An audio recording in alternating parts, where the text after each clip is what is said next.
All right, my first guest at this time, lead vocalist of Voice of Addition, Chicago, Illinois. Ian is joining me right now. What's good, man? Hey, thanks for having me. Thank you for being on the show, man. I've been a fan of you guys' music for about a year or so. You guys, the first time I've heard of your band was at Lexington. That's where I live, and you guys performed there. I don't know if it was last year or the year before that. I think it may have been at the Green Lantern Bar, perhaps. Oh, cool. Yeah, we've played there a bunch of times, and we usually try to play there like once a year for sure. Yeah.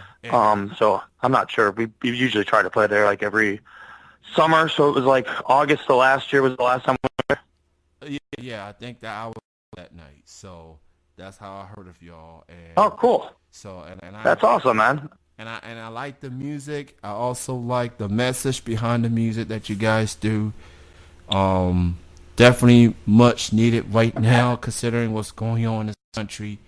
For sure. So yeah, it's really funny because like all the songs on the new album, the one that we put out last year in July, I wrote them before all this craziness with Trump and everything else, but they rang like so truer by the time it was released. You know, just because of everything that's been going on. I think I'm gonna start changing y'all from Voice of Addition to Nostradamus. I hope not. Wow. But let's talk about this band. How did you fellas got together? How did this band came about? It's kind of started when I moved to Chicago. I'm originally from Cleveland, Ohio. So back in the summer of 2002, I moved here for college, and it kind of started then. We put out our first full length in 2004, and kind of just been rocking ever since. It's kind of like that's my addiction, you know. I just can't quit this band. Good addiction to have, and especially when you out there performing and getting these songs out, and people are vibing to you guys. And yeah, I mean that is the big thing, is playing out live. Like, as much as I love recording music, actually going out and playing in front of people is not only my favorite thing, but it's also a very therapeutic thing for me, because you know it's like my big outlet. It's, you know, I get to get all my frustration and everything out there into the world rather than bottling it up and whatever else that may happen otherwise. So it's, yeah, if I haven't played a show for a while, I kind of feel a little bit more irritable and everything else. So I really do treat it as more of like a therapy session, you know. That is a great analogy, you know, for any artist of any genre. Like, everybody wants something to get their mind off of what's going on, and you know, gravitate to everybody, and you know that music can unite people. And for sure, it's the universal language. Yeah, pretty much. So 2017. How would you best describe the band's year as far as going to shows, putting the music out? How would you best describe you guys as 2017? So the new full length came out in mid-July, and then we headed out on tour to support that, mainly in the South and the Southeast and whatnot. So it would have been on our tail end of that. Lexington would have been the last date, actually. So if we still sounded good, that's good, because we had about a month of practice before that. And then the last couple months of the year, I was working on the new lineup, so I got a couple new dudes with me now, Andy Ducey and Ricky Hendricks, and their first show is going to be on February 2nd here in Chicago. We're doing a fundraiser benefit for refusefascism.org. And, yeah, we got a lot of stuff planned for this coming year. So kind of more of a rebuilding year, and also getting this album out their year was 2017. But it's going to be a lot more shows in 2018. We're heading out west in May and June, and then we'll be in Canada on the East Coast in September and October. Plus, I'm working on a bunch of festivals for the summer and, you know, more regional stuff for that as well. So I'm really stoked on the future. Busy booking a lot right now. Translation, you're going to be all over the country pretty much. Well, the way I see it is we're very lucky to be in Chicago, not just because of the city and its musical roots and other things, but also its location. It's kind of in the middle of the country, you know, so we have a luxury where if you're from California or New England or New York, you pretty much got to tour the entire country at once. Where us being in the middle, I figure we can hit the whole thing in 3 different loops. So, a West Coast run, a Canada East Coast run, and then a Southeast run. So I think that helps, because then you don't have to do like 2 months at a time. You can do like 3 or 4 weeks at a time, which still sounds crazy to some people, but the West Coast is far, If you're going to go that far, you got to make it worth it. Absolutely. Make the most of it. Go out there, travel, enjoy the sun. There's a lot of miles between us and the coast. Yeah. So, yeah, I mean, just once you're out there, you want to really cash in on it and make it worth your while. And not only that, like, you got to love to travel to do this as well. Definitely have to have itchy feet, or else I wouldn't do it. I mean, you're literally different city every day, but you'll go from desert to mountains to ocean and everything in between. So it's kind of cool seeing the diversity like that. The journey, and this band right here, Voice of Addition, very talented. Definitely one of the best visiting acts that I've seen in Lexington, and I like to see y'all come back when y'all. And we're planning on to this summer. Oh yeah, so so definitely I'll keep an eye on that for sure. For people that haven't had a chance to see Voice of Addition perform before, how would you best describe your music and what y'all bring musically? The short description would be politically charged punk rock. I've always been a believer if people are going to take the time to listen to what I have to say, I have something better to sing about than just girls and cars and whatnot. There's nothing wrong with that. It's just a personal preference. So being live, it's kind of take the same thing. If people are going to, there's nothing I hate worse than watching a band where they stand perfectly still their entire set. It's like I could have sat at home and done records. So you're constantly trying to move around, jump around, try new things. Some of them work out great. Some of them you end up looking like an idiot, but you're constantly trying to do things to make each and every performance different than the one before, because if you do the same thing every time, people are going to get bored of seeing you out as well. So we're always trying to push the limits and push ourselves and have a good time in the meanwhile. I definitely understand the whole performance aspect, especially the music that you guys do. For artists, whether you're a solo artist or you're part of the band, or especially if you're part of a band, you got to move the crowd. You got to get them going. Yeah. You got to, The best shows are both, The performer and the audience start feeding off each other. That's when it really gets cool. So, you guys definitely bring that, and I've seen you guys perform in the past, and I definitely enjoy it. I definitely enjoy the energy, and everything else in between that you guys bring.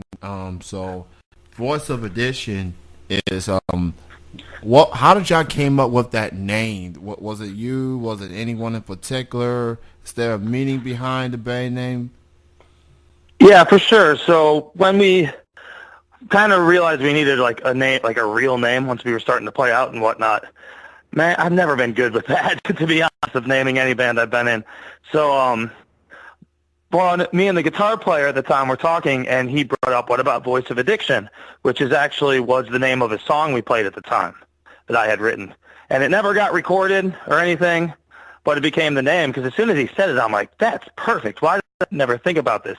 And the way I see it is everybody's addicted to at least something, It doesn't have to be the usual suspects like drugs, sex, alcohol, etc. It can be other things, just like television, caffeine, social media. You could religion, money. It could be anything, So that's kind of like the whole collective viewpoint of the name Voice of Addiction. It's just like we're all addicted to something. We're going to try and talk about some of these things that we don't hear other people talking about. Trying to put, new things on the table of discussion that we don't normally hear people talking about. So the name of the project I did is called The Lost Art of Infinity. Yeah, that's the last full length. So I played a couple of songs. I played Unity, and I've also played Are We Even Human Anymore? And this is an incredible record right here. I definitely love the record. What was it like recording this project, and what made y'all decide to name it "The Lost Art of Empathy"? The Lost Art of Empathy kind of just surmised how I feel about everything right now. Not, especially in America, but also the world. It's just people have a really hard time of putting themselves in other people's shoes and understanding what they're feeling, and that it might not be the same things that they're feeling. And I feel like in every aspect of this society, that's kind of happening right now. We've got more distance and farther from each other. We pretty much have created our own echo chambers online with social media where we're not having discussions with varying viewpoints. We're just screaming with all the same people, the same ideas that it's gone to. So it's a really dangerous time once that happens and people aren't even talking to each other. There's no discourse. So we had named that before we went to the studio, and it was last year in the winter. We did most of it over 2 weeks. Did 12 hours a day for 2 weeks and tracked everything. And then I think we had to go back in to do like a day and a half of mixing and mastering. But yeah, I tried to do it all in big one foul swoop, so there were no distractions. I wanted it to be like a cohesive project, start to finish, and I didn't want to have like a break in there, come back to it, and maybe something's a little different. And I don't know, I'm kind of weird like that. I would notice it even if nobody else did, and it would drive me crazy. So definitely with a lot of attention to detail and everything else on this. Definitely more than I had on the albums in the past. But, on both a professional and personal level, I mean, I'm always striving to push myself a little bit more each time I do this. So I really appreciate the kind words, man. Absolutely, man. For more information on Voice of Addiction, you can check out their website. It is at voiceofaddiction.com, all put together, nothing in between. You can check out their upcoming shows, upcoming music, and things like that. Voiceofaddiction.com is the official website. Go check these guys out. And who do you consider like your favorite musical influences? Those that inspired you, those that stood out to you as an artist? Oh, there's so many, and it's not just musical. I draw inspiration from everything. One in the specific, more punk rock type of genres would be Fugazi and Ian MacKaye. It's not just for their musical influence, but also how they ran their band. They never had a manager or a booker or anything. They just divided all the tasks up, in quarters, 20%. Everybody pitched in, and they always made it happen that way. They always played their shows at, $5 or less, never sold an album for more than $8, and those rules are still in place. So even though they haven't been an active band for a while, if you find their CDs or whatever, they still can't charge more than that. So it's kind of this very DIY aesthetic that's always kind of been ingrained with me. It's like, you want to play some shows and nobody's putting them on? Well, start putting on your own shows, So they've always been a really big influence on me personally. And, for you, being an independent artist, signed artist, just those two sides, has its share of challenges. What do you consider the biggest challenge that you face as an independent artist? Well, I kind of look at this as both the good and the bad. They're kind of equal. So today, more than ever, is it easier to get your music out there in front of the most people possible than at any other place and time in human history. I mean, people from every part of the globe can go online and stream whole albums now, where that wasn't possible even, not too long ago. So it's great that everybody can put their stuff out there themselves. You don't really need to rely on major labels for people to hear your music anymore. Online and podcasts are way more popular than terrestrial radio these days. So all that's great, but on the downside of it, it's a total oversaturation of the marketplace because, and this kind of goes back to a couple things. People can go to Guitar Center and buy a guitar for $50. Like, there's a lot of really cheap instruments being made, and then you can, pirate or pay a couple $100 for some recording program and put out a demo, which is awesome. You can record something super cheap and super easy, but the problem is the end listener has all these options of things to listen to now, where there didn't used to be that many. So it's easier than ever to get your music heard it's also harder than ever to get your music heard. I do remember the days when people just do demos and try to send out to many label companies as possible. You know. Yeah, radio used to be God. You were just trying to get on those FM stations. Oh yeah, and nowadays, you can hear music anywhere now, and there's more platforms to put music out. You know, and I'm more of a Spotify guy, I guess. Right. And I like to Most listen. people are these days. Oh yeah, so it's pretty much everywhere. Ian, it was great chatting with you, man. I want to thank you for being on the show. I will definitely keep. Yeah, thanks so much for having me. I'll definitely keep an eye on that next Lexington show, and hopefully the next time I'll actually get to meet you in person. Yeah, for sure. And I'll put you in my forward the info once we get it locked in and whatnot. Sounds good, man. And tell the rest of the band I said hello. You have a good night. Have a great weekend. Much appreciated. Cheers. All right. Bye-bye.